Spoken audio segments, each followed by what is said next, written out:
let's talk dimensions. In a nutshell, if somebody's suffering something from their past, to reach a place of no noise, what would you say to them about transforming their negative beliefs? Know yourself first. I'll go kind of through the dimensions a little bit, Okay. because that'll help understand the process we can go through. Not that we all should, but we can if we choose to. So if you think about numbers, okay, this is this code stuff we're talking about. The numbers, there's only 9 numbers in the universe. Okay. Yeah. 1 through 9. Each one of those numbers has a very specific frequency to it. You know, Einstein talks about the first 4 dimensions of reality that we are in. There's space, first 3. There's time, number 4. And then what happens after that? You got 5, 6, 7, 8, 9. Okay. The 5th dimension, I know in the spiritual world, like I'm a 5th dimensional being. Well, what does that mean? Okay. That means that I have a very specific connection with spirit. But that connection with spirit can't come without presence. The presence is the time, which means I have to become extremely present, which means I'm not living in the past, I'm not living in the future, I'm living here now. If I live here now and I have extreme reverence for the first 3 dimensions, the space that I've created, the 3-dimensional construct that I'm in, okay, the height, width, and the depth of everything. And the depth is the tricky part, because most of us don't understand what depth looks like. Most of us don't understand what's going on inside of your body. We have a very limited understanding of self. Like you couldn't tell me right now how fast your heart is beating, like right now. Yeah. Okay? Exactly. You couldn't tell me how your blood's moving through your body. You can't tell me what is your brain wave state right now. Are you an alpha, theta, beta, or gamma? More than likely, most of us are in like a beta state. Some of us are in alpha, but it depends. So we don't know that. Then how do we really know the depth of anything? And if you don't know the depth of anything, it's hard to be present.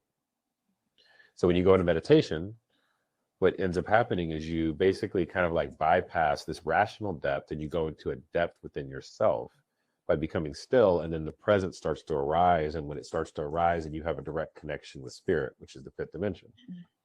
Okay. So if I have a connection with the spirit of 5th dimension, the minute I start judging spirit and what's happening in my life, I disconnect from it. So it's non-judgment, non-righteousness. I see everything as good. I see everything as whole. I see everything as love. I'm no longer judging the sexual abuse that happened to me, right? I'm no longer judging the fact that I was incarcerated, right?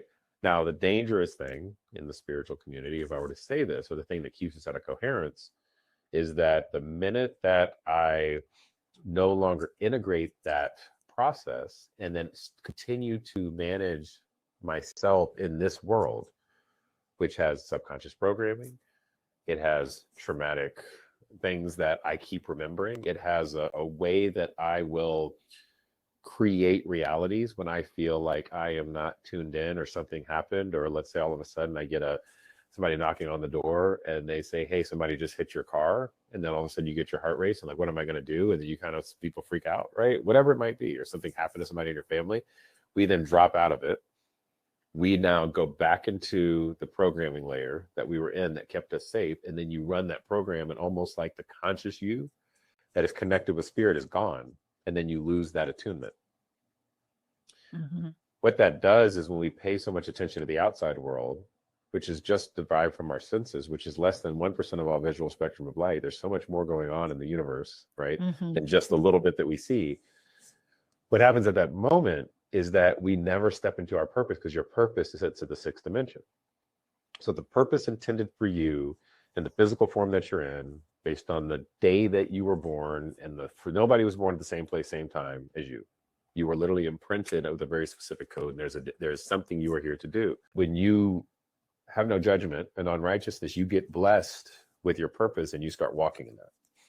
That's becoming 6th dimensional.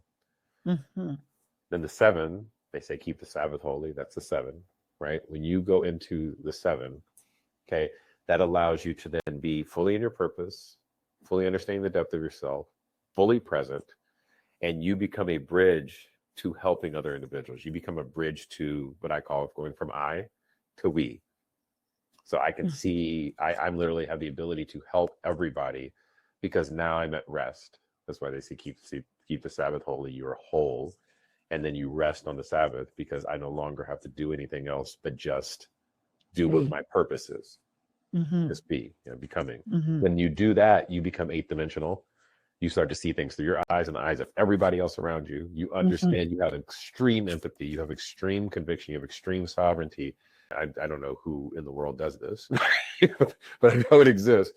You become, you and everybody else is so interconnected that it's like, instead of having that mini subconscious programming loop that's inside of you based on your trauma, it's like the galaxy, it's this bigger loop that's outside, and it's like creating this massive gyration of reality, and everything is working off of the awareness of your creation, and you are constantly in surrendering, because in that purpose you're not projecting that out.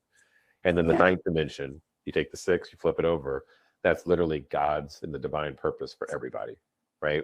And so when we become ninth dimensional, we just merge back with the divine, and then there's nothing, but there's everything. It's kind of interesting. Yeah.